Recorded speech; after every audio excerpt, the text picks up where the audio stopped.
বড় দুনিয়া, যে দুনিয়া কষ্টই করা যায় কিন্তু চাহিদা পূরণ হয় না। চাহিদা পূরণ। অসংখ্য যুবক আমারে বলছে প্রবাস, হুজুর এই 12 বছরে কোনোদিনও হুজুর পরিবারকে শেষ পর্যন্ত চূড়ান্ত খুশি করতে পারিনি। মাও নারাজ, বাপও নারাজ, বউ বাচ্চাও নারাজ। 5,000 টাকা দিলে কয়তে একটা বিদেশ করে, তে বুঝি তার হাতে কেমনে 5,000 টাকা, তে বুঝি পারল না 10,000 টাকা দিত। কথা বুঝেন না? অর্থাৎ সবাই মনে করে তে আরো দিত হইতো।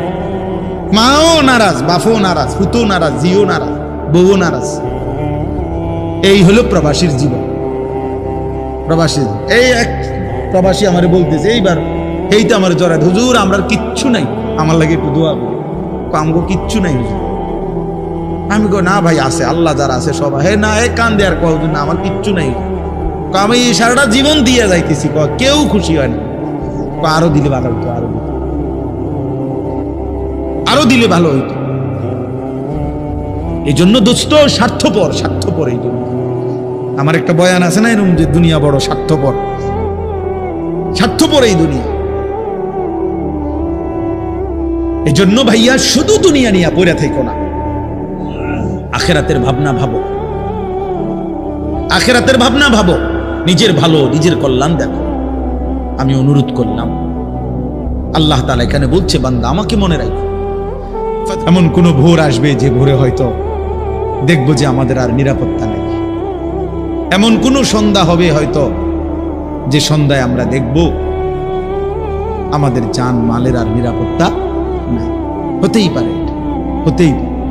যখন যুদ্ধ করতেছে তখন আমরা মক্কায়, হজ শেষ হয়ে গেছে তখন, এই যে কয়দিন আগে হইল, হাজিরা বারবার আমার বাংলাদেশি বয়স্ক সাধারণ মানুষ যারা হজ আমগো কাফেলার, এই একটু পর পর আইসে হুজুর দোয়া করেন, হুজুর বাইক নিয়ে না যাইতেন, বিমান নি বন্ধ হয়ে যায়, ফ্লাইট নি বন্ধ হয়ে যায়, মানে সারাক্ষণ দুঃখ করে আপনার টেনশনে ছিল যে যদি ফ্লাইট বন্ধ হয়ে যায়, বিমান বন্ধ হয়ে যায়, বাড়ির জমা কেমন, ফিরবো কিভাবে?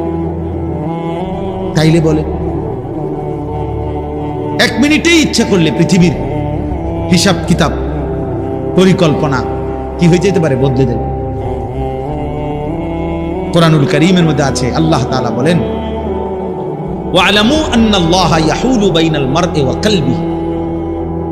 আল্লাহ তাআলা বলেন, শুনো বান্দা, মনে রেখো, নিশ্চয়ই আল্লাহ তাআলা প্রত্যেক মানুষ তার অন্তরের চিন্তা